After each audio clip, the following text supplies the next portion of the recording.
இந்த வீடியோவில் நாம் 8ஆம் வகுப்பு தமிழ் புத்தகம் ஓல்டு புக்கு பார்க்கலாம். போன வீடியோவில் 10ஆம் வகுப்பு ஃபஸ்ட் இயலும் 9ஆம் வகுப்பு தமிழ் புக்கில் ஃபஸ்ட் இயலும் பார்த்துட்டோம். இந்த வீடியோவில் 8ஆம் வகுப்பு இயல் 1 பார்க்கலாம். அடுத்த வீடியோவில் 7ஆம் வகுப்பு 6ஆம் வகுப்பு இப்படி பார்த்துட்டு வந்துட்ருக்கோம்.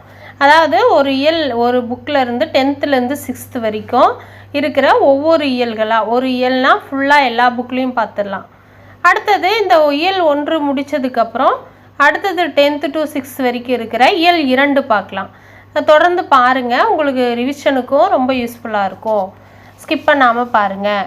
8ஆம் வகுப்பு தமிழ் புக்கு இயல் 1 செய்யுள் வாழ்த்து பகுதி பார்க்கலாம். முத்தே பவளமே மொய்த்த பசும் பொற்சுடரே சித்தே என்னுள்ள தெளிவே பராபரமே கண்ணே கருத்தே என் கற்பகமே கண்ணிறைந்த விண்ணே ஆனந்த வியப்பே பராபரமே. பராபரமே அப்படின்னாவே தாயுமானவர்னு நமக்கு ஞாபகம் வரும். இந்த வாழ்த்து பகுதி தாயுமானவர் எழுதினது. பொருள் மேலான பரம்பொருளே அப்படின்னு சொல்லி கடவுளை உயர்த்துறதா இந்த அருள்வாயாகன்னு சொல்லி வேண்டி நிற்கிறேன் அருள்வாயாகன்னு சொல்லி இந்த வாழ்த்து பகுதி பொருள்படுது. சொற்சுடர், சுடர் அப்படின்னா ஒளி, ஆனந்தம் அப்படின்னா மகிழ்ச்சி, பராபரம் அப்படின்னா மேலான பொருள், அதாவது இறைவன்னு பொருள்படுது. ஆசிரியர் குறிப்பு தாயுமானவர், ஆசிரியர் தாயுமானவர். பெற்றோர் கேடிலியப்பர் கெசவல்லி அம்மையார். மனைவி தாயுமானவருடைய மனைவி மட்டுவார் குழலி. இவருடைய ஊர் நாகப்பட்டினம் மாவட்டத்தில் உள்ள திருமறைக்காடு, அதாவது வேதாரண்யம். நூல் தாயுமானவர் திருப்பாடல் திரட்டிலிருந்து தான் இந்த வாழ்த்துக்கு கொடுத்துருக்காங்க.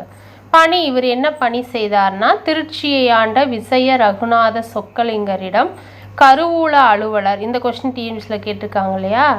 தாயுமானவர் என்ன பணி செய்தார் அப்படின்னா திருச்சியை ஆண்ட விசய ரகுநாத சொக்கலிங்கரிடம் கருவூல அலுவலராக பணிபுரிந்தார். அவருடைய காலம், தாயுமானவருடைய காலம் கிபி 18ஆம் நூற்றாண்டு. தாயுமானவருடைய காலம் கிபி 18ஆம் நூற்றாண்டு. அடுத்தது நூல் குறிப்பு. வாழ்த்தாக இடம்பெற்றுள்ள பாடல் தாயுமானவர் திருப்பாடல் திரட்டிலிருந்து நூலின் பராபர கண்ணி என்னும் தலைப்பில் இடம்பெற்றிருக்கு. இந்த நூல் தெய்வ தமிழின் இனிமையையும் எளிமையையும் பொருந்திய செய்யுள் நடையாய் மன தூய்மை பக்தி சுவை ஆகியவற்றை ஊட்டுகிறதா இருக்குன்னு சொல்கிறாங்க. அடுத்தது இந்த பாக்ஸில் திருச்சிராப்பள்ளி மலை மீது எழுந்தருளியுள்ள இறைவனான தாயுமானவர் திருவருளால் பிறந்தமையால் இவருக்கு தாயுமானவர் என்று பெயர் சூட்டப்பட்டது. தாயுமானவர் நினைவு இல்லம் ராமநாதபுரம் மாவட்டத்து லட்சுமிபுரத்தில் உள்ளது. அடுத்தது திருக்குறள் நட்பு. இது நமக்கு சிலபஸில் இல்லை இல்லையா, அதனால் சொற்பொருள் மட்டும் பார்த்துக்கலாம். வினை, செயல், காப்பு, காவல். அடுத்தது சொற்பொருள் 2வது குறளில் நீரவர் அப்படின்னா அறிவுடையார், கேண்மைனா நட்பு, பேதையர் அப்படின்னா அறிவிலார். அடுத்தது சொற்பொருள் நவில் தோறும், கற்கற்க, நயம்னா இன்பம். 4வதுக்கு நகுதல் சிரித்தல், இடித்தல் அப்படின்னா கடிந்துரைத்தல். 5 சொற்பொருள் கிழமை அப்படின்னா இங்கே பாருங்கள், கிழமை அப்படின்னா உரிமைன்னு பொருள்படுது. 6வது குறளுக்கு முகநக அப்படின்னா முகம் மலர, அகம்னா உள்ளம். 7வதுக்கு சொற்பொருள் 6 நல்வழி, உய்த்து செலுத்தி, அல்லல் துன்பம்.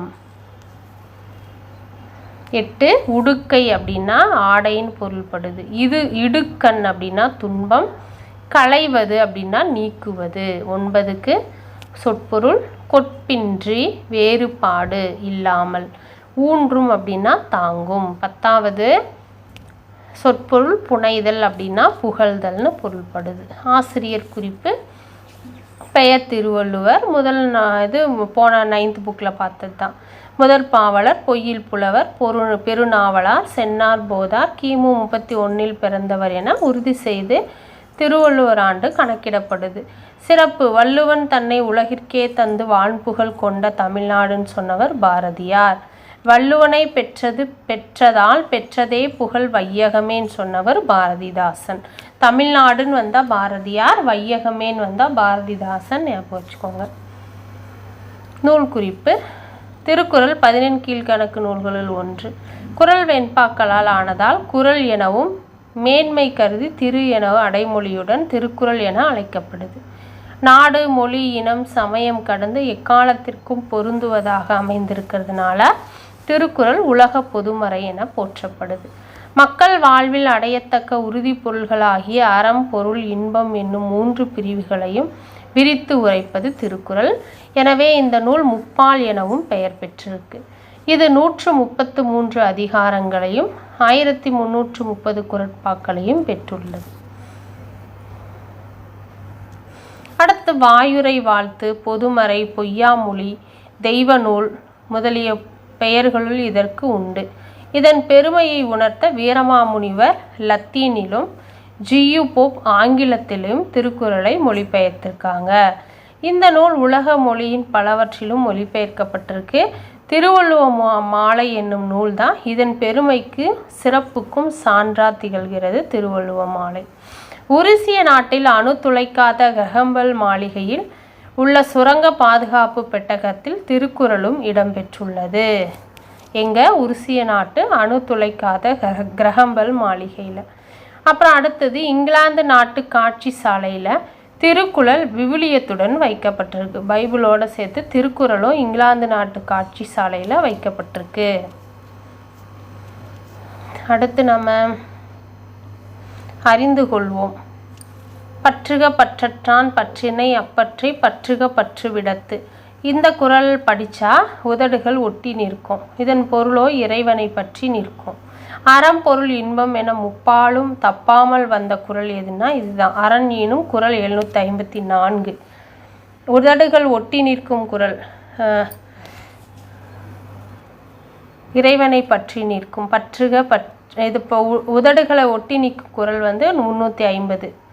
அறம், பொருள், இன்பம் எனும் முப்பாலும் தப்பாமல் வரும் குறள் 754. அறம் ஏனும் இன்பமும் ஏனும் திறனறிந்து தீதின்று வந்த பொருள். இதுதான் குறள் 754. அறம், பொருள், இன்பம் என முப்பாலும் தப்பாமல் வரும் குறள். ஜியு போப் துணைப்பாடம். இது நாம் ஜியு போப்புன்னு சொல்லி ஒரு வீடியோவே கொடுத்துருக்கோம். நம்ம சேனலில் போய் பாருங்கள். அது ரொம்ப யூஸ்ஃபுல்லாக இருக்கும். ஜியு போப்புன்னு தனியாக ஒரு வீடியோவே இருக்குது. அது கொடுக்குற டிஸ்கிரிப்ஷனில் பாருங்கள். பிறப்பும் இளமையும். ஜியு போப்புடைய பிறப்பும் இளமையும். ஜான் போப்புக்கும் கெதரின் யுலாபுக்கும் மகனாக பிறந்தார் 1820. மேலோட்டமாக இங்கே பார்க்குறோம். நம்ம அந்த வீடியோ போய் பாருங்கள் நம்ம சேனலில். அதில் ஃபுல்லாக ஒவ்வொரு லைனாக சொல்லியிருப்பேன். தமிழகத்திற்கு எத்தனாவது வயது 19ஆம் அகவையில் தமிழகத்தில் சமய பணியாற்ற தேர்ந்தெடுக்கப்பட்டார். அவருடைய தமிழகத்தில் சமயப்பணி தமிழ்நாட்டில் சென்னை சாந்தோம் பகுதியில் சமயப்பணி ஆற்றின போது திருநெல்வேலி மாவட்டத்திற்கு சாயர்புரத்தில் தங்கி சமயப்பணி ஆற்ற தொடங்கினார். அவருடைய திருமணம், தமிழ் இலக்கிய ஆர்வம் இது எல்லாமே அந்த வீடியோவில் ஃபுல்லாக கொடுத்துருக்கேன். அந்த வீடியோ கொடுக்குறேன் பாருங்கள். இல்லை இந்தியன் சந்திரிகை, இந்தியாவின் தொல்பொருள் ஆய்வு முதலான ஏடுகளில் தமிழ்மொழி பற்றிய ஆராய்ச்சி கட்டுரைகளை ஆங்கிலத்தில் எழுதினார் ஜியு போப். பாடநூலின் முன்னோடி. மேலை நாட்டார் தமிழை எளிதில் கற்றுக்கொள்ளும் வகையில் தமிழ் ஆங்கில அகராதி ஒன்றையும் ஆங்கிலம் தமிழ் அகராதி ஒன்றையும் ஜியு போப் வெளியிட்டார். அவருடைய தமிழ் தொண்டு 1885 முதல் 1908 வரை 23 ஆண்டுகள் இங்கிலாந்து பல்கலைக்கழகத்தில் தமிழ் தெலுங்கு கற்பிக்கும் பேராசிரியராக பணிபுரிந்திருக்கார். அவர் தாயகத்துக்கு போய் அப்புறம் திருக்குறளை 40 ஆண்டுகள் படித்து சுவைச்சி அதுக்கப்புறம் ஆங்கிலத்தில் மொழிபெயர்த்தார். 1886ஆம் ஆண்டில் வெளியிட்டார். தமது 86ஆம் அகவையில் 1900ஆம் ஆண்டு திருவாசகத்தை ஆங்கில மொழிபெயர்ப்பினை வெளியிட்டார். ஆங்கிலத்தில் மொழிபெயர்த்து வெளியிட்டார். இது இறுதி காலத்தில் புறப்பொருள் வெண்பாமாலை, புறநானூறு, திருவருட்பயன் முதலிய நூல்களையும் பதிப்பித்தார் ஜியு போப் அவர்கள். அவருடைய கல்லறை. இங்கே ஒரு தமிழ் மாணவன் உறங்கி கொண்டிருக்கிறான் என எழுத வேண்டும் என தமது இறுதி உயில் எழுதியிருந்தார். அதே மாதிரி எழுதியிருந்தாங்க. அப்படிப்பட்ட தமிழ் மாணவன் அவர் தமிழ் உள்ளங்களில் எல்லும் இன்றும் வாழ்கிறார்னு முடிச்சிருக்காங்க. அடுத்தது குற்றியலுகரம். இலக்கணத்தில் குற்றியலிகரம், முற்றியலுகரம்.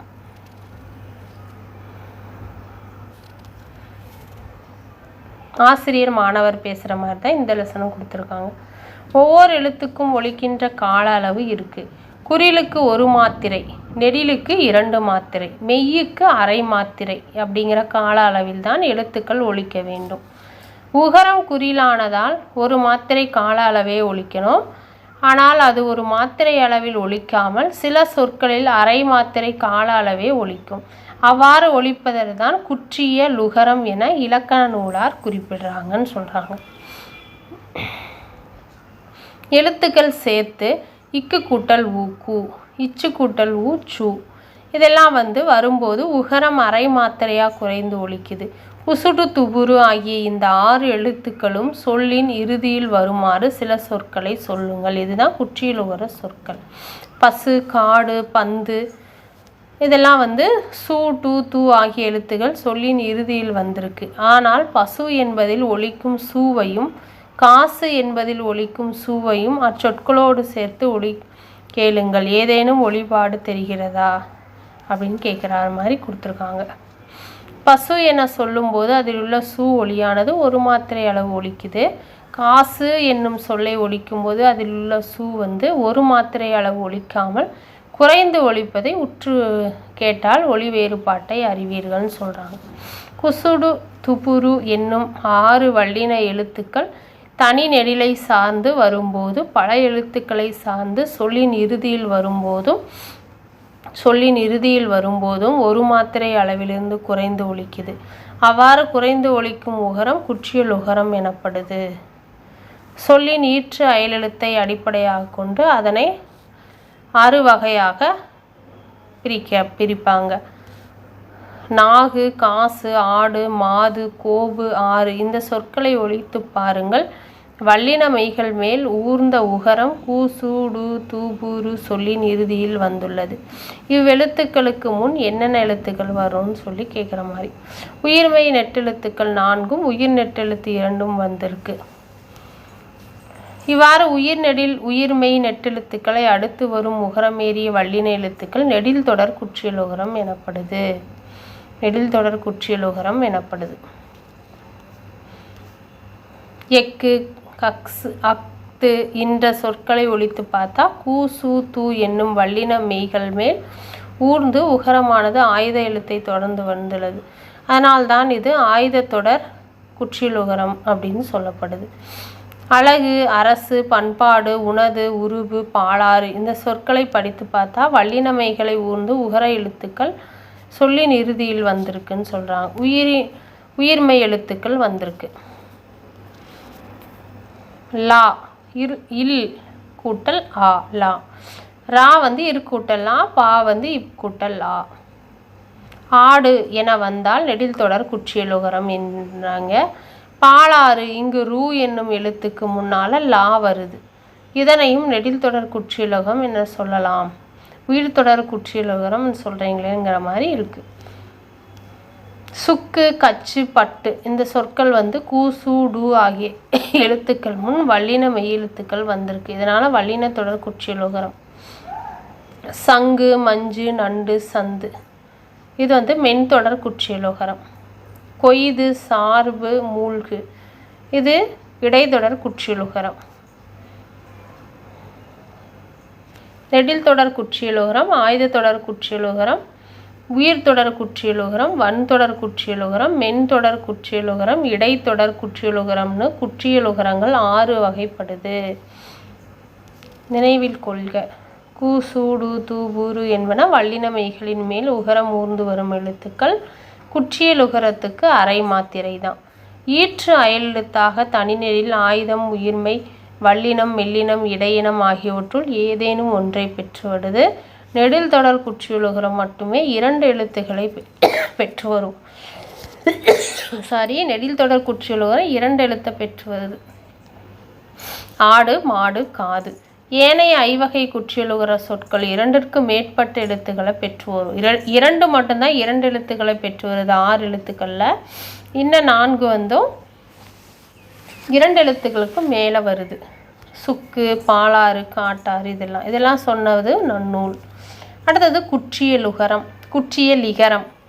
நாகு கூட்டல் யாது நாகியாது, வீடு கூட்டல் யாது வீடியாது. இந்த சொற்களில் நாகு வீடு என்பன நெடில் தொடர் குற்றியலுகரம் சொற்கள். கேன்மியா சென்மியா ஆகியவற்றில் வருது.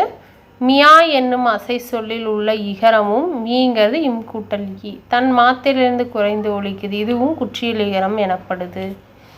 அடுத்தது முற்றியலுகரம். இது பகு பசு படு அது தபு பெரு என இவை தனிக்குறில் எழுத்தை அடுத்து வரும் வல்லின உகரம் பெற்று முற்றியலுகரங்களாக இருக்குது. காணு உண்ணு உருமு இவற்றில் ஈற்றிலுள்ள மெல்லின நூமு உகரங்கள் முற்றியலுகரங்கள். எழு தள்ளு கதவு இவற்றில் இறுதியாக இருக்கிற இடையின உகரங்கள் அதாவது லூ லூ ஊ இது முற்றியலுகரங்கள். இவ்வாறு தனிக்குறிலை அடுத்து சொல்லின் இறுதியில் வரும் வல்லின மெய்யின் மேல் ஊர்ந்து வரும் உகரமும் பொதுவாக சொற்களின் இறுதியின் மெய்யின் மேல் ஊர்ந்து வரும் உகரமும் இடையின மெய்யின் மேல் ஊர்ந்து வரும் உகரமும் ஆகிய மூன்றுமே முற்றியலுகரங்கள் தான் அப்படின்னு சொல்கிறாங்க. முற்றியலுகரங்கள் எனப்படும்.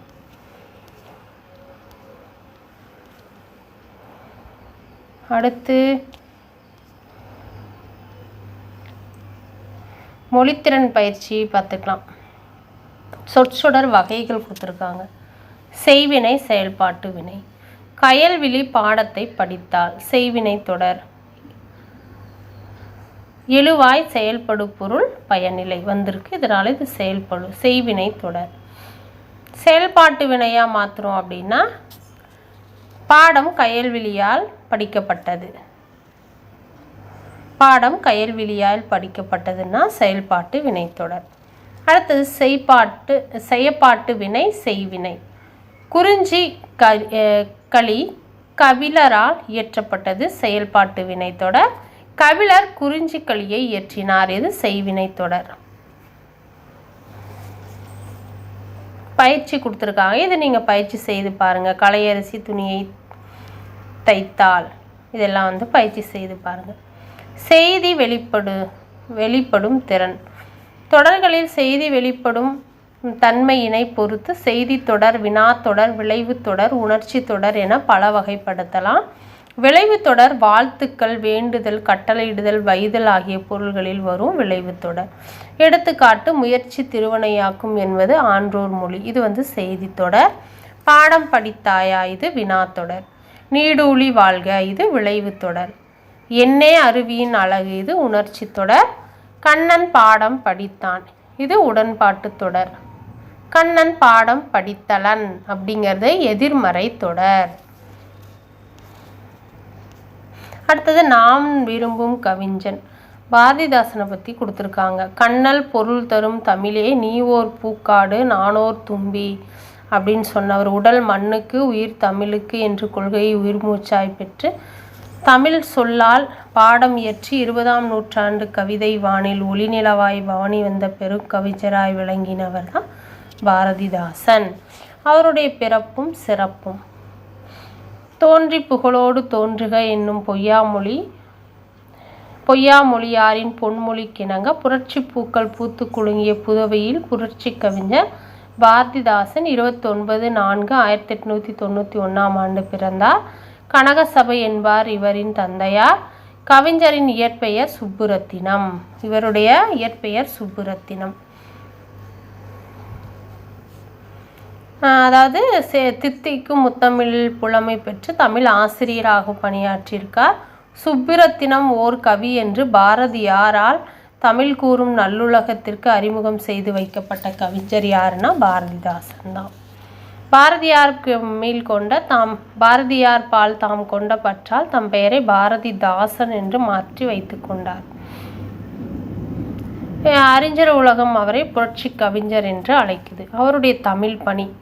பாவேந்தர் பாரதிதாசன் தாம் வாழ்நாள் முழுவதும் தமிழில் மறுமலர்ச்சிக்காகவும் வீழ்ச்சியுற்ற தமிழகத்தின் புத்தெழுச்சி காண்பதற்காகவும் தமிழின் முன்னேற்றத்திற்கு தடைக்கற்களாக நிற்கும் அறியாமையையும் மூட பழக்க வழக்கங்களையும் உடைத்தெறிவதற்காகவும் செலவிட்டார்.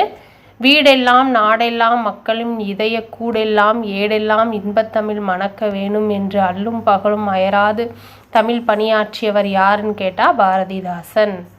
சூரிய ஒளி பெறாத செடியும் பகுத்தறிவு ஒளி பெறாத சமுதாயம் வளர்ச்சி அடையாது என்பதை உணர்ந்தவர் யாருன்னா பாவேந்தர் பாரதிதாசன். புதியதோர் சமுதாயத்தை உருவாக்குவதிலேயே தமது சிந்தனையை செலவிட்டவர் பாரதிதாசன்.